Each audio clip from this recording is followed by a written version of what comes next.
This is revolting, an absolute stain on this street. Brenda Caldwell stood at her fence, arms crossed, watching the white chairs and rose arch being set up next door. She spat toward the fence. Filthy people turn my neighborhood into a garbage dump. This is where respectable families live, not where street rats throw ghetto parties. She dialed 911 without hesitation. Send officers now. Black people. Dozens of them trespassing, polluting my property. I want them dragged out. Across the fence, Clarence Fletcher, 70 years old, navy suit, white rose on his chest, set down a vase of flowers.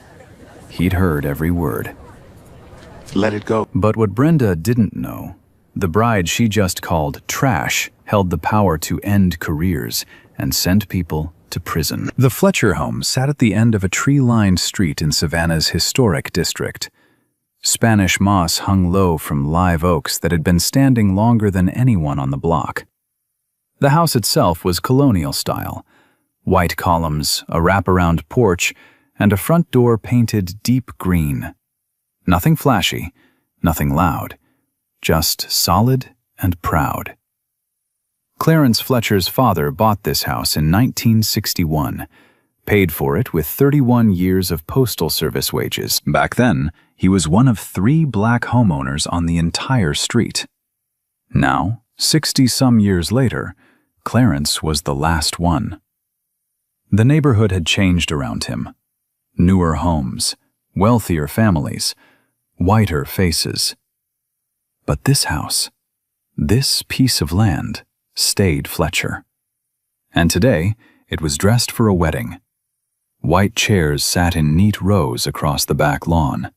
An arch wrapped in ivory roses and trailing green vines stood at the center. Glass lanterns lined the stone path from the porch to the altar. Catering staff moved between tables carrying trays of shrimp and grits, sweet tea in mason jars, and peach cobbler set out on silver stands. A string quartet warmed up beneath a white canopy, the sound of violins drifting through the warm October air. 80 guests were expected, family from Atlanta, friends from D.C., colleagues from across the state. Chapter filled slowly as people arrived in their Sunday best, bright hats, tailored suits, children in matching outfits chasing each other around the oak trees. Upstairs, in her childhood bedroom, Naomi Fletcher stood in front of a mirror. The wedding dress was elegant but simple. Ivory silk, long sleeves, a cathedral veil that pooled behind her on the hardwood floor. She wasn't fussing with her hair or adjusting her jewelry. She was standing still, looking at a framed photograph on the dresser. Her mother. Gone 11 years now. Naomi picked up the frame, held it to her chest, and closed her eyes. She didn't cry. She just breathed. A knock at the door. Clarence stepped in. He saw his daughter in that dress and stopped cold. His lip trembled. His eyes filled. Your mother would have had something perfect to say right now. His voice cracked. I just got... You look like her, baby. You look just like her. Naomi smiled, set the photo back down gently. Right beside it on the nightstand sat a thick leather binder, legal briefs, case files, a schedule marked in red ink. Even on her wedding day, the work followed her. But she'd closed that binder this morning and hadn't touched it since. Today, she wasn't a judge. Today, she was just a daughter. A bride. She took her father's arm. Let's go, Daddy. Downstairs, Gerald Jerry Dawson waited near the altar. He wore his army dress blues, medals pinned, shoes polished to a mirror shine, posture straight as a flagpole. 22 years of service, 2 combat tours. A retired colonel who now ran a nonprofit building housing for homeless veterans. He stood with his hands clasped, calm on the outside, but when he saw Naomi step through the back door onto the porch, his jaw tightened and his eyes went glassy. The quartet began to play. Guests rose. Clarence walked his daughter down the stone path, one slow step at a time. Sunlight cut through the moss-draped branches above. The scent of jasmine and fresh-cut grass hung in the air. A little girl in a yellow dress scattered rose petals ahead of them. It was perfect. For exactly 4 minutes and 30 seconds, everything was absolutely perfect.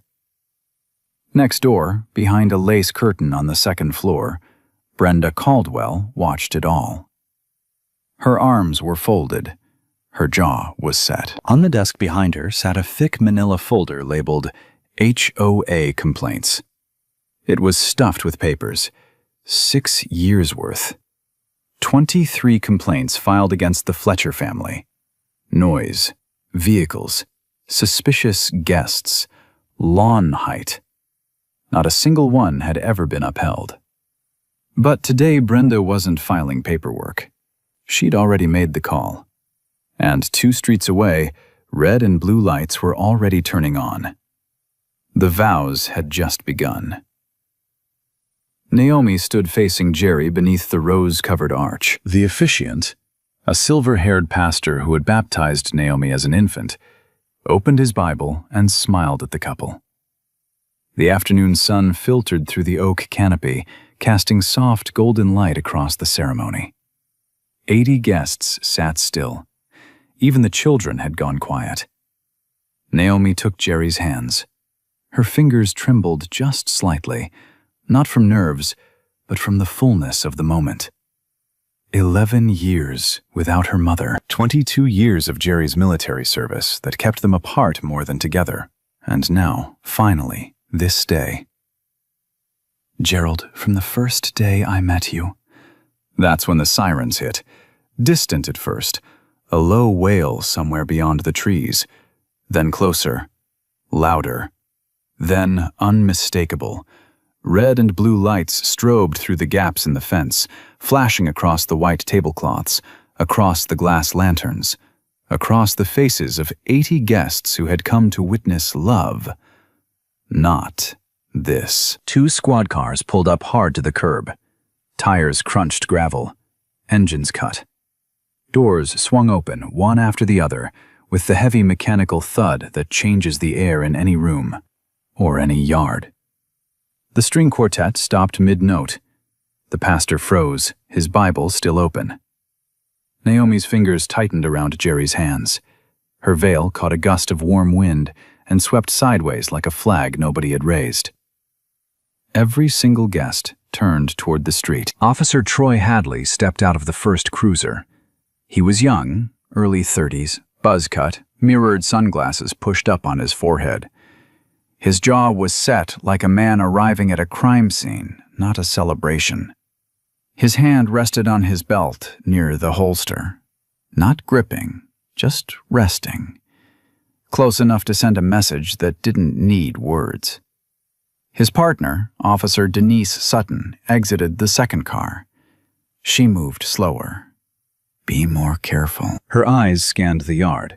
The flowers, the chairs, the guests in tailored suits and Sunday dresses, the children in matching outfits clutching their mother's hands.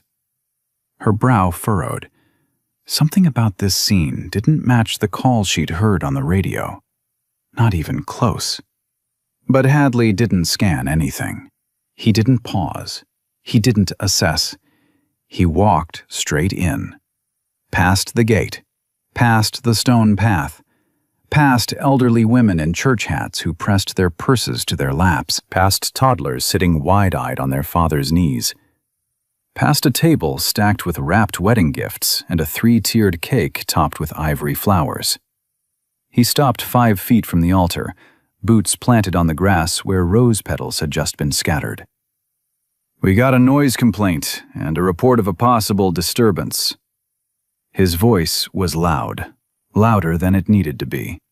Every guest heard it. Every child flinched. "Who's in charge here?" The pastor stepped back. A murmur rippled through the crowd like wind across water. Clarence rose from his front row seat, slowly, deliberately. He straightened his navy jacket, touched the white rose on his lapel, and walked toward Hadley with the quiet, unshakable dignity of a man who had spent his whole life being calm when the world gave him every reason not to be.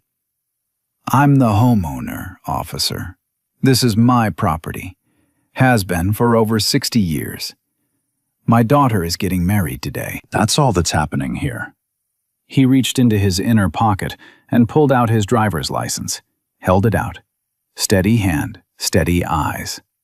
Hadley glanced at it for less than 1 second. He didn't take it, didn't read the name, didn't check the address printed right there in black and white. His eyes were already moving past Clarence, scanning the crowd, slowly, deliberately, like he was cataloging faces, looking for something.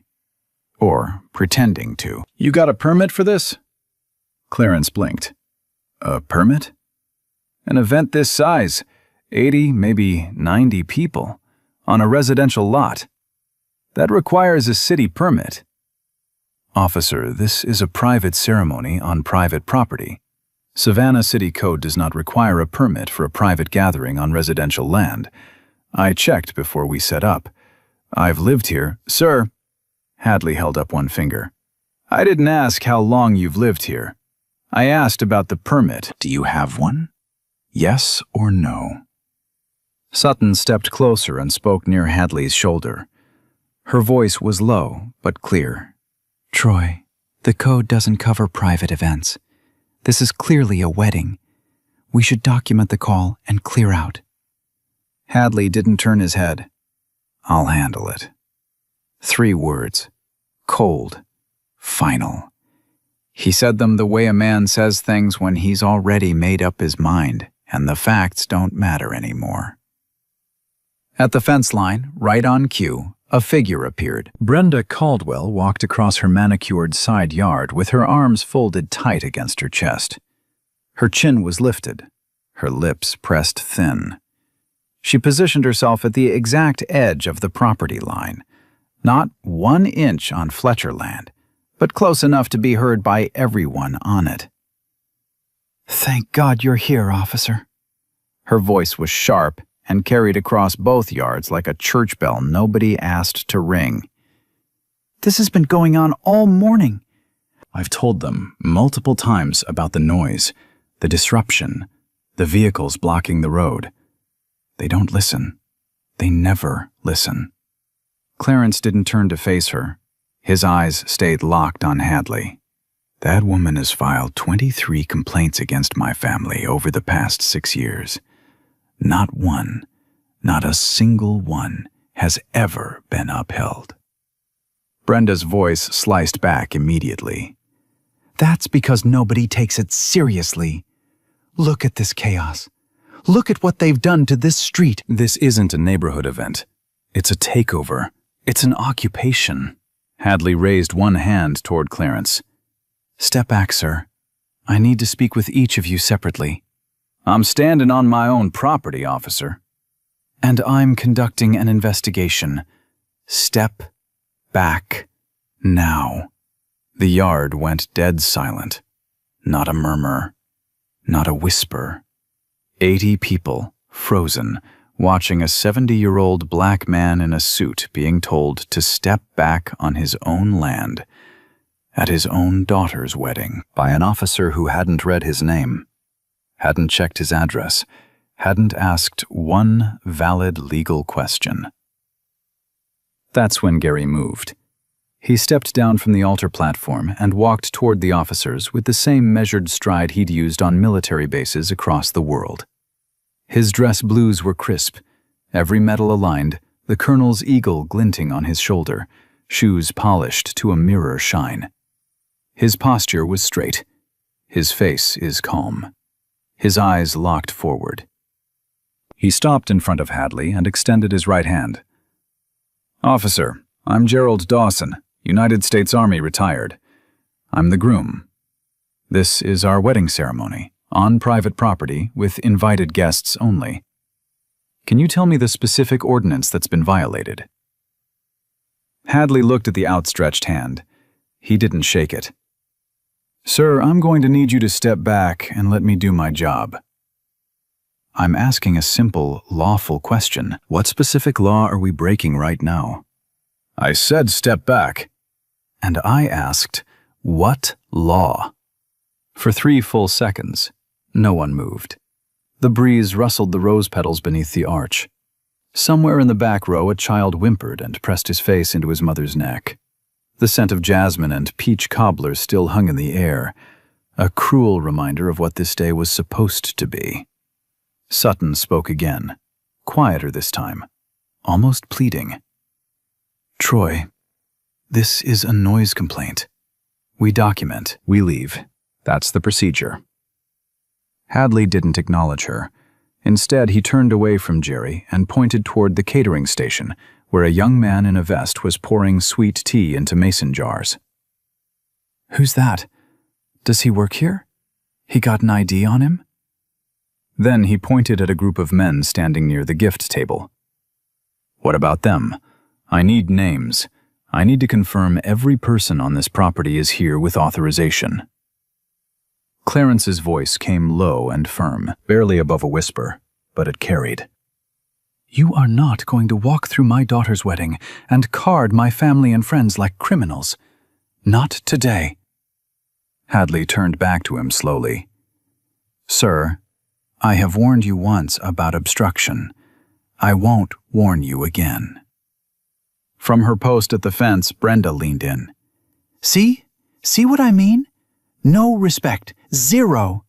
I've been dealing with this for years. They think they own this neighborhood. She said it loud. She meant for everyone to hear. Naomi still hadn't moved from the altar. Her veil drifted in the breeze. Her bouquet hung at her side, white knuckles wrapped around the stems so tightly the ribbon was creasing. Her eyes tracked every movement, every word, every gesture. She watched the officer who hadn't once stated a valid legal basis. She watched her father being talked down to on land his family had owned before that officer was born. She watched Brenda performing outrage from the sideline like a director watching her own show. 2 steps behind Naomi, her cousin Reggie stood with his phone raised. The camera was recording. The red light blinked steadily. He hadn't said a word. He didn't need to. Every second was being captured. Naomi looked at her father. She looked at her fiancé. She looked at the badge on Hadley's chest. And she looked at Brenda, the woman who had spent 6 years trying to push her family off land they'd owned for 6 decades. Her jaw tightened. Her eyes narrowed to a focus that anyone who had ever stood in her courtroom would have recognized instantly. But she didn't speak. Not yet. She knew exactly what this was. She had seen it 100 times, in depositions, in sworn testimony, in case law she had studied for 2 decades, and in rulings she had written with her own hand. But today she wasn't behind the bench. Today she was a black bride in a white dress, watching her wedding be torn apart by an officer who didn't know her name, didn't know her title, and had no idea what he had just walked into. Hadley wasn't slowing down. He was speeding up. He turned away from Clarence and Jerry and walked directly toward the seated guests, not to the side, not around the chairs, straight down the center aisle, the same aisle Naomi had just walked with her father minutes ago, rose petals still crushed under his boots. All right, I need everyone to have their IDs out. We're going to verify that every person on this property has a right to be here. An elderly woman in the second row, Jerry's aunt, 84 years old, wearing a lavender hat with a silk flower pinned to the brim, looked up at him with wide, confused eyes. ID? Baby, this is a wedding. I was invited. Ma'am, I need to see identification. Now. She fumbled with her purse. Her fingers were shaking. The clasp wouldn't open. A younger woman beside her leaned over to help, whispering, "It's okay, Auntie. It's okay." It was not okay. Hadley moved to the next row. A man in his 60s, a retired school principal from Atlanta, sat with his wife. Hadley pointed at him. "You. ID." The man stared. Officer, I drove 4 hours to watch my goddaughter get married. You want to see my license?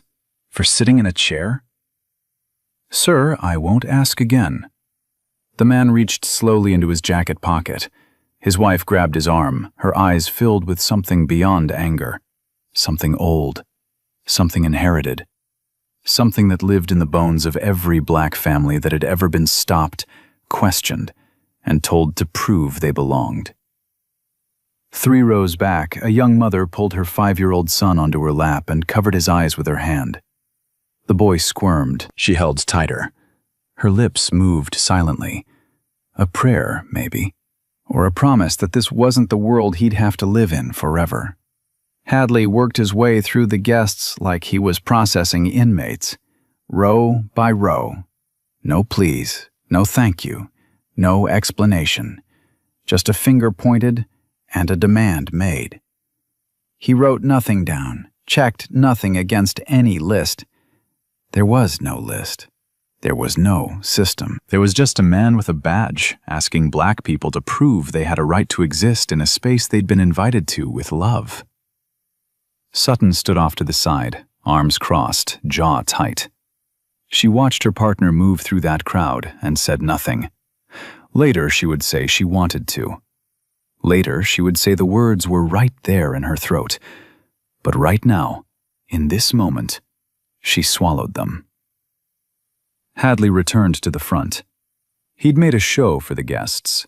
Now he wanted more. I'm going to need to do a walkthrough of the property, inside the house.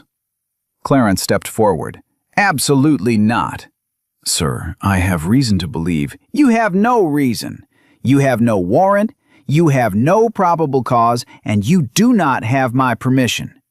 I don't need your permission if I have reasonable suspicion of... Of what? Clarence's voice rose. Not shouting, not even close, but firm. The kind of firm that comes from 70 years of patience finally meeting its limit. Suspicion of what? A wedding cake? A string quartet? What exactly are you suspicious of, officer? Hadley didn't answer the question. He never answered questions. He gave orders. Step aside, sir.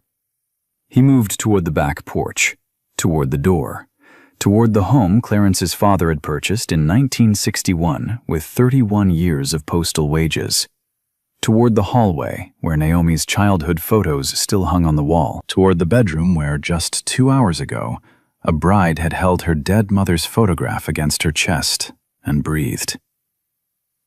Jerry moved first. He didn't run, didn't lunge. He simply walked to the back door and stood in the frame. Feet shoulder-width apart, hands at his sides, chin level. He blocked the entrance the way a man blocks something sacred, not with force, but with presence. You do not have permission to enter this home.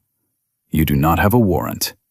I am a retired officer of the United States military, and I am telling you clearly, this is a private residence, and you are not authorized to enter. Hadley stopped, 2 feet from Jerry, close enough to smell the pressed wool of his dress blues, close enough to see every medal on his chest, including the Bronze Star, 3rd row, left side. Hadley didn't look at the medals. He looked at the man, and his right hand moved, slowly, deliberately, from his side to the grip of his service weapon. He didn't draw. He didn't have to. The message was clear. Every person in that yard saw it. Every phone that was recording caught it. Sir, if you do not step aside, I will arrest you for obstruction of justice and interference with a law enforcement officer. This is your only warning. Jerry didn't blink, didn't shift his weight, didn't move 1 inch. Then you'll have to explain to a judge why you arrested an unarmed man at his own wedding for standing in his own doorway. Behind them, the crowd had gone from silent to something deeper, something heavier. Grandmothers clutched hymnals they'd brought as gifts. Men gripped the backs of chairs until their knuckles whitened. Children pressed against their parents, feeling the fear even if they couldn't name it. And at the fence, Brenda watched it all. She didn't just watch. She nodded, slowly, approvingly, like a woman watching a plan come together. Her arms were still crossed, her chin still lifted. She caught Hadley's eye and gave him the smallest tilt of her head.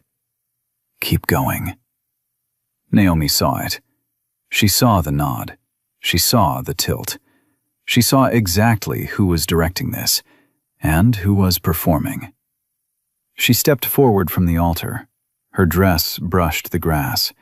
Her veil trailed behind her like a ghost of the ceremony that had just been stolen. She stopped 6 feet from Hadley and spoke. Her voice was calm, measured. Every word chosen the way a surgeon chooses an instrument, precise, deliberate, and cutting. "Officer, you responded to a noise complaint regarding a private event on private property. You have established no probable cause. You have produced no warrant. You have unlawfully detained guests, demanded identification without legal basis, and are now attempting to enter a private home in direct violation of the Fourth Amendment. I strongly advise you to reconsider your next action." Hadley turned to her. He looked at the woman in the wedding dress, looked at her the way he had looked at every other person in that yard, like she was something to manage, something to handle, something beneath the badge. He smirked. "Ma'am, I don't need a law lesson from someone in a wedding dress. Step back, or you'll be joining your husband in cuffs." From the fence, Brenda added her voice, loud, theatrical, aimed at Hadley like a weapon handed to a willing hand. "See? This is exactly what I was talking about. No respect. None. For the law, for the neighborhood, for anything." Hadley turned back to Jerry. "Hands behind your back." "What am I being charged with?" "Obstruction of justice. Resisting a lawful order." "Hands behind your back. Now." The yard held its breath. Jerry looked past Hadley, past the badge, past the smirk, past the hand still resting on the weapon, and found Naomi's eyes. She looked back at him, and in that look was everything. Every year of service, every sacrifice, every fight they had survived separately and together. But underneath all of it was something quieter, something that didn't need words. "I trust you. Handle this." Jerry turned around. He placed his hands behind his back. Slowly, with the precision and discipline of a man who had spent his life following orders, even the unjust ones, because he understood something Hadley never would. Compliance is not agreement.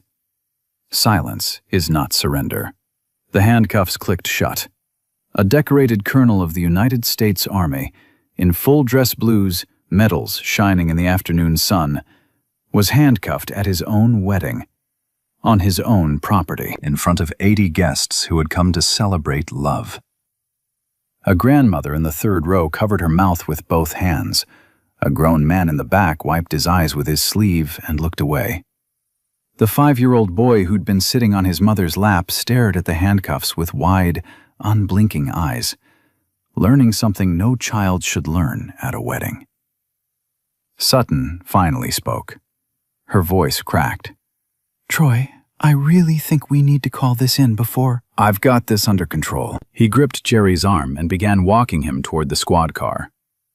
Naomi watched her fiancé being led away. Her face didn't crumble. Her body didn't shake.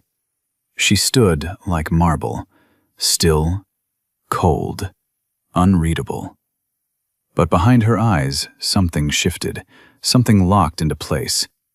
The bride had stopped being a bride. The judge had entered the room. 2 steps behind her, Reggie lowered his phone just enough to whisper, "I've got it all, Naomi, every single second." She didn't turn around. Her voice came quiet and steady. "Good." Hadley had one hand on Jerry's arm and the other on the squad car door when Naomi moved. She didn't rush, didn't raise her voice. She reached into the small satin clutch sitting on the altar table and pulled out her phone. She dialed one number. Judge Elliot Townsend, Chief Judge of the United States District Court, Southern District of Georgia. Her mentor. The man who had sworn her in the day she took the bench. He picked up on the first ring. Elliot, it's Naomi. I'm at my father's home. An officer has handcuffed my fiancé at our wedding. No warrant, no probable cause. He attempted illegal entry, demanded IDs from elderly guests without legal basis, and is now walking Gerald to a squad car. I need Chief Voss notified immediately. She hung up, slid the phone back into the clutch, stood perfectly still. The breeze caught her veil. Afternoon light hit the ivory silk of her dress. She looked like a portrait, calm, untouchable. But anyone who had ever stood in her courtroom would have recognized that stillness for what it was. Not peace. Patience.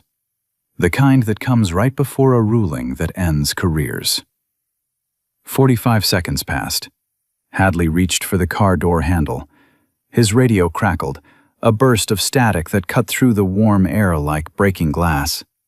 The voice came through, clear, loud. Every word is a hammer. Unit 14, this is dispatch. Be advised, you are on scene at the residence of Judge Naomi Fletcher, United States District Court, Southern District. The homeowner's daughter is a sitting federal judge. Chief Voss is en route. You are ordered to stand down immediately. Confirm receipt. Every guest heard it. Hadley's hand froze. The color drained from his face, like watching a man realize he'd been standing on a cliff and just looked down. He turned around slowly. For the first time, he actually looked at Naomi. Not past her. Not through her. At her. Naomi stood exactly where she'd been, veil drifting, bouquet at her side. 6 words. I told you to reconsider. No anger, no triumph, just a fact. Behind Hadley, Sutton was already moving. She reached Jerry, fumbled the key twice with shaking hands, and unlocked the cuffs.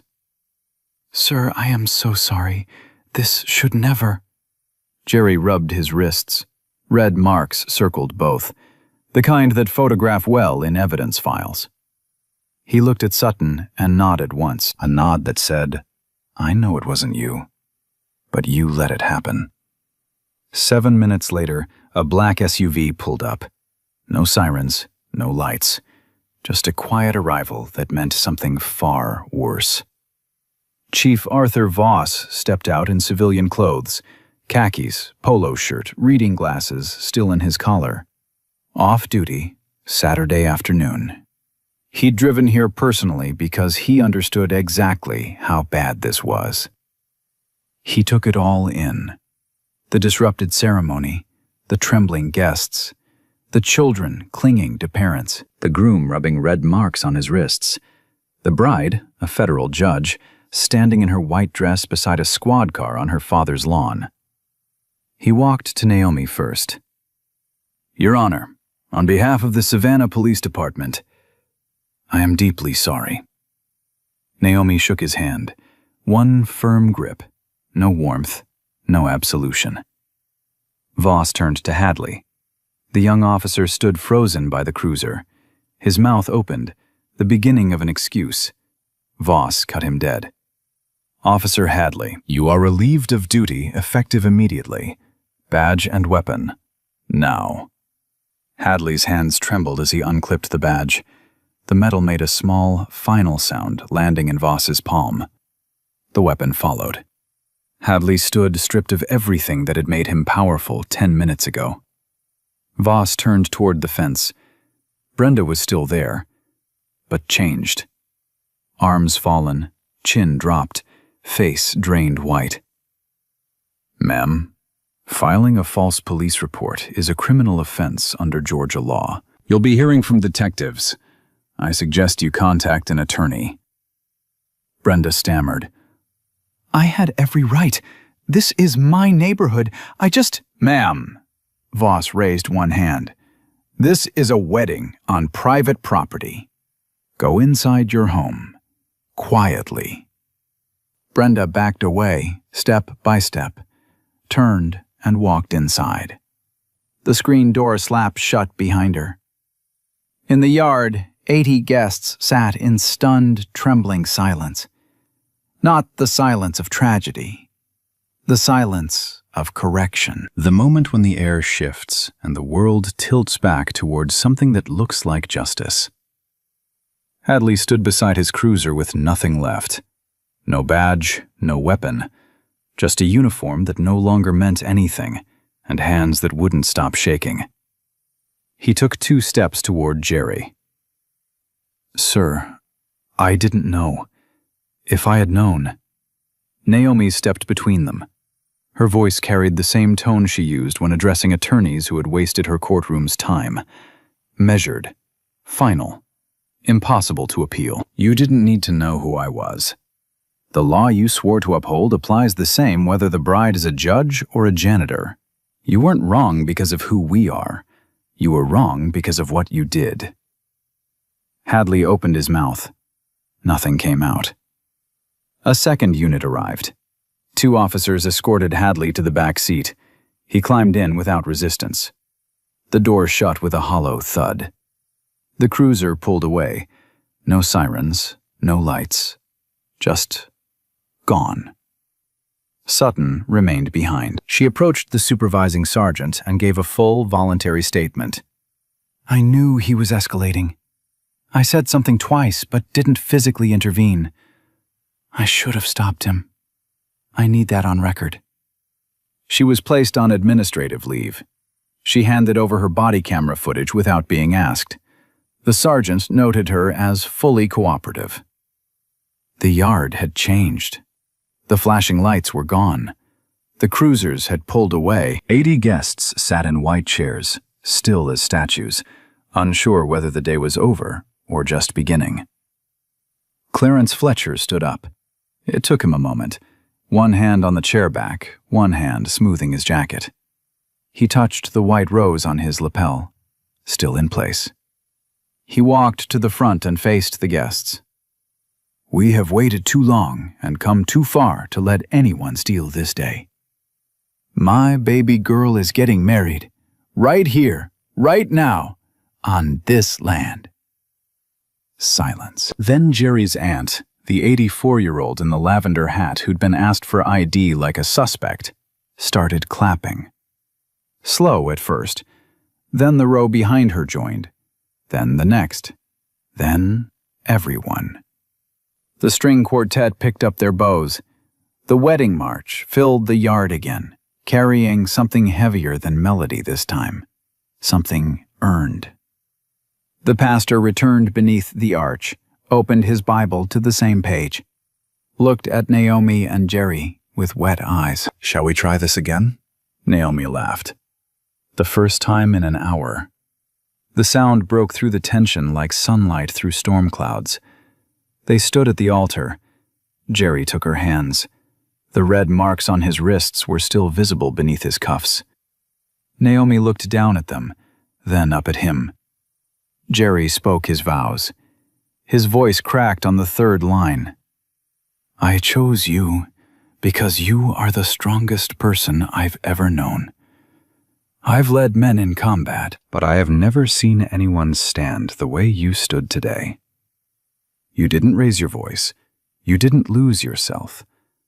You became the most powerful person in that yard without saying more than 50 words.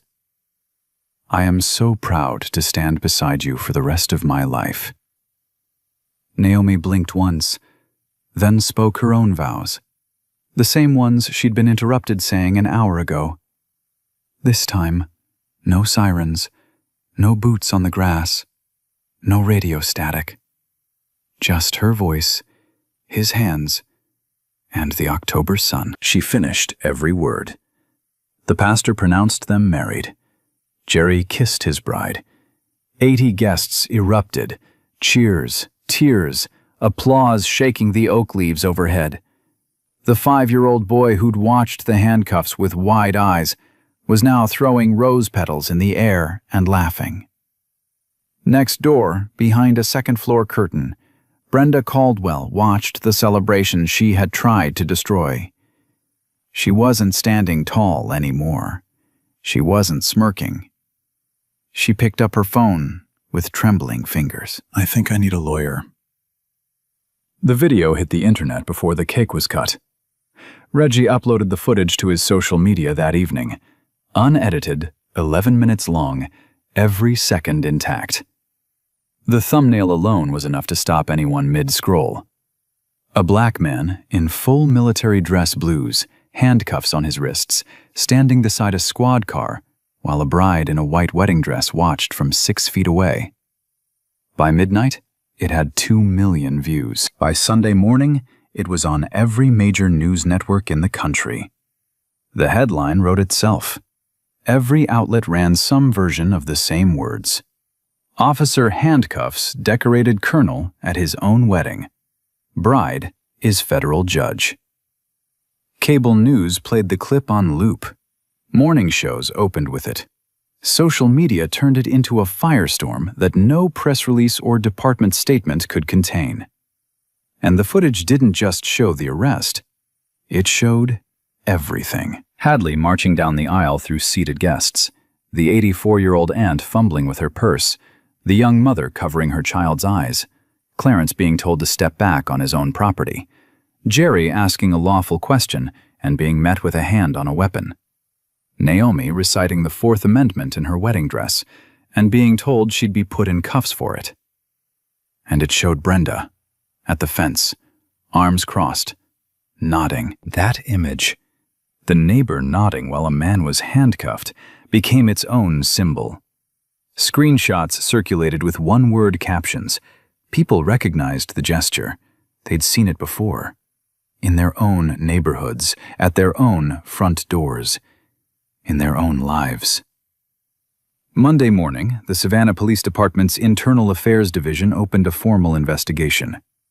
By Tuesday, the FBI had joined, a federal civil rights inquiry under Section 242, deprivation of rights under color of law. Investigators pulled everything. Hadley's body camera, which he had forgotten to activate. The dash camera from his cruiser, which captured audio of the entire encounter. Sutton's body camera, which she had surrendered voluntarily and which provided the clearest, most damning angle of all. Reggie's phone footage.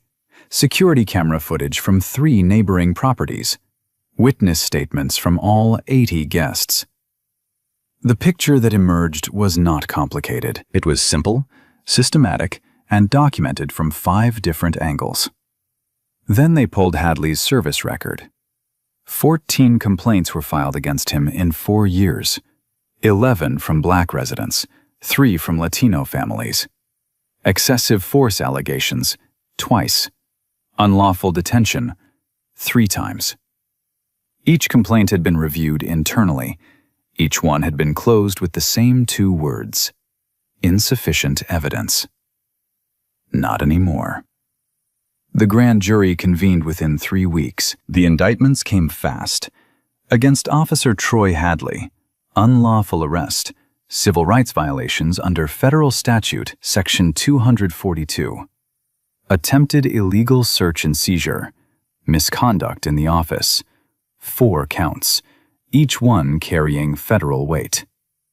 His police certification was revoked by the Georgia Peace Officer Standards and Training Council before the trial even began.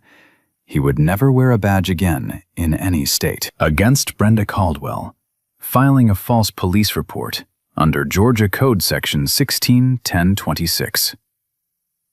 During the investigation, detectives documented her history.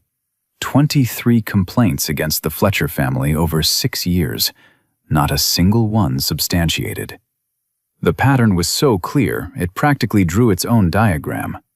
Prosecutors added a charge enhancement based on demonstrated racial motivation. The Fletcher family filed a separate civil suit against Brenda: harassment, intentional infliction of emotional distress, and interference with a private event. Their attorney was Reggie.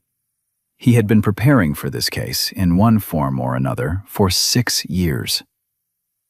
Hadley's trial was held in federal court, A different district since Naomi recused herself entirely. She didn't make calls, didn't pull strings, didn't need to. The evidence spoke in a voice louder than any judge's. The trial lasted 9 days. Sutton took the stand on day 3. She testified clearly and without hesitation. She described what Hadley did, what she failed to do, and why. She didn't make excuses. When the defense attorney asked her if she believed Hadley acted with racial bias, she paused for 4 seconds. "Yes, I do. And I should have stopped it." The jury deliberated for 6 hours. Guilty. All counts. Sentencing came 2 weeks later. The presiding judge, a white woman in her 60s who had spent 30 years on the federal bench, looked at Hadley and delivered words that would be quoted in newspapers across the country. She called it a grotesque abuse of public trust. She said the badge was meant to protect, not terrorize. She said that what happened in that yard was not a mistake. It was a choice, made repeatedly at every turn when a different choice was available. 4 years. Federal prison. Hadley showed no expression. He was led from the courtroom in handcuffs, the same kind he had put on Jerry's wrists 5 weeks earlier. Brenda's case was resolved faster. Her attorney advised her that the pattern of 23 baseless complaints made a trial unwinnable. She pleaded no contest. The sentence? 12 months probation, 200 hours of community service, specifically at the Savannah Civil Rights Education Center, where she would spend her weekends learning the history of the very people she had spent 6 years trying to silence. A restraining order, 500 feet from the Fletcher property, and full payment of the Fletcher family's legal fees in the civil suit. Tanya Brooks, Naomi's maid of honor and a journalist at a Savannah television station, produced a feature segment that aired nationally. The piece didn't just cover the wedding. It covered the pattern, the 23 complaints, the 14 internal affairs files on Hadley that went nowhere, the system that let both Brenda and Hadley operate unchecked for years. The Savannah Police Department announced a comprehensive reform package within the month. Mandatory de-escalation training for all officers, a civilian oversight board with subpoena power, a new protocol for noise complaints that required supervisory approval before any on-scene escalation, and an independent review of every excessive force complaint filed in the past 5 years. Naomi was invited to deliver the keynote address at the National Bar Association's annual conference. She accepted. She stood at the podium, not in her judicial robe, not in her wedding dress, but in a simple black suit, and spoke for 22 minutes. She didn't talk about herself. She talked about every family that didn't have a federal title to protect them, every cookout interrupted, every front porch where someone was asked to prove they belonged, every wedding, birthday, funeral, and Sunday dinner that had been treated as a threat simply because of the color of the people gathered. The room gave her a standing ovation that lasted 3 full minutes. A scholarship fund was established in the Fletcher family name for law students from underrepresented communities. Jerry's nonprofit received a wave of donations that allowed him to expand his veterans housing program into 2 new cities. And the video, Reggie's 11-minute recording, was entered into the permanent collection of the National Museum of African American History and Culture in Washington, D.C. Some evidence gets filed away. Some evidence changes things. 6 months later, the Fletcher house still stood at the end of that tree-lined street in Savannah. Same white columns, same green door, same wraparound porch where 3 generations had sat and watched the world change around them without ever moving from their land. Clarence was on the porch. Evening light came through the oak branches in long, golden streaks. A glass of sweet tea sweated on the railing beside him. The chair next to his was empty, the one where his wife used to sit. He didn't fill it. Never had. But tonight he looked at it and smiled instead of ached. Inside the house, the wedding photo sat on the mantel, Naomi in ivory, Jerry in dress blues. 80 guests behind them, standing, clapping, crying. And if you looked closely, in the bottom left corner, you could see a 5-year-old boy mid-throw, launching rose petals into the air with both hands. The best photo of the day. The one that made it real. Naomi was back on the bench. Same courtroom, same rigor, same fairness she had carried her entire career. Attorneys who appeared before her noticed something, though. A new weight in the way she listened to testimony about traffic stops, noise complaints, and officers who forgot to turn on their body cameras. She didn't speak about the wedding in court. She didn't have to. Everyone knew. And everyone understood that the woman behind that bench had lived the cases she was ruling on. Jerry broke ground on a new veterans housing development in March. 42 units. Permanent supportive housing for homeless veterans. The kind of housing that didn't exist when he first came home from his second tour and watched men he'd served with sleep under bridges. At the ribbon-cutting ceremony, he wore his dress blues. A reporter asked if it was difficult to put them on again after what happened. Jerry looked down at the medals on his chest and shook his head. These belong to me. No one gets to turn them into something painful. Not anymore. One evening in April, Naomi found a letter in her courthouse mailbox, handwritten. No return address on the envelope, but she recognized the postmark, Savannah. It was from Denise Sutton.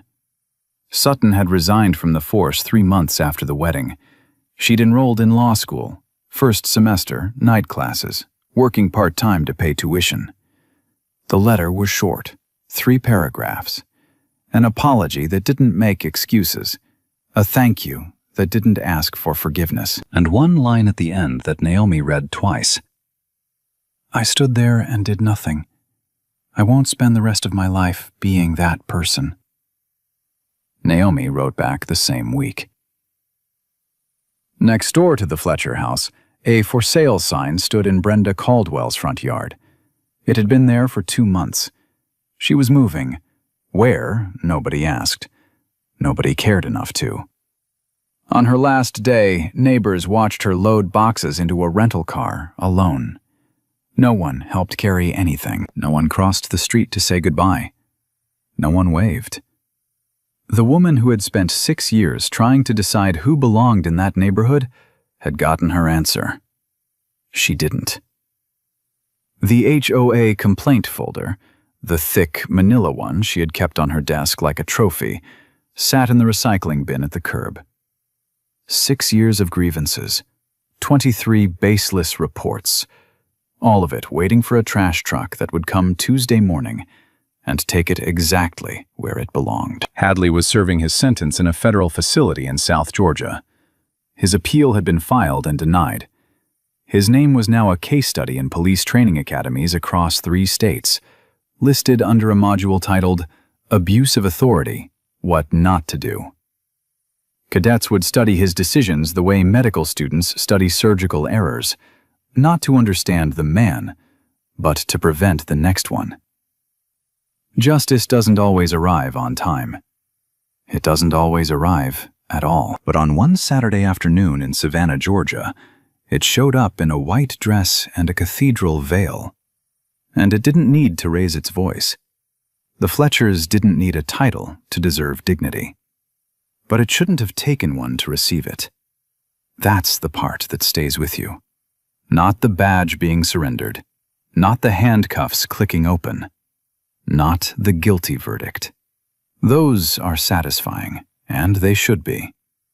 But the part that stays is the question underneath all of it, the one that doesn't have a comfortable answer. What happens to the family that doesn't have a federal judge in a wedding dress? What happens when there's no phone call to make, no chief who shows up in 7 minutes, no camera recording every second? What happens then? That's not a story question. That's a real one. And it's yours to answer. So tell me, if you were sitting in one of those white chairs, watching it unfold, what would you have done? Would you have stayed quiet? Would you have spoken up? Would you have a hit record? Drop your answer in the comments. I read every single one. And if this story made you feel something, if it made you angry or hopeful or both, then share it with someone who needs to hear it. Hit that like button, subscribe, because stories like this don't just entertain, they start conversations. And conversations are where change begins.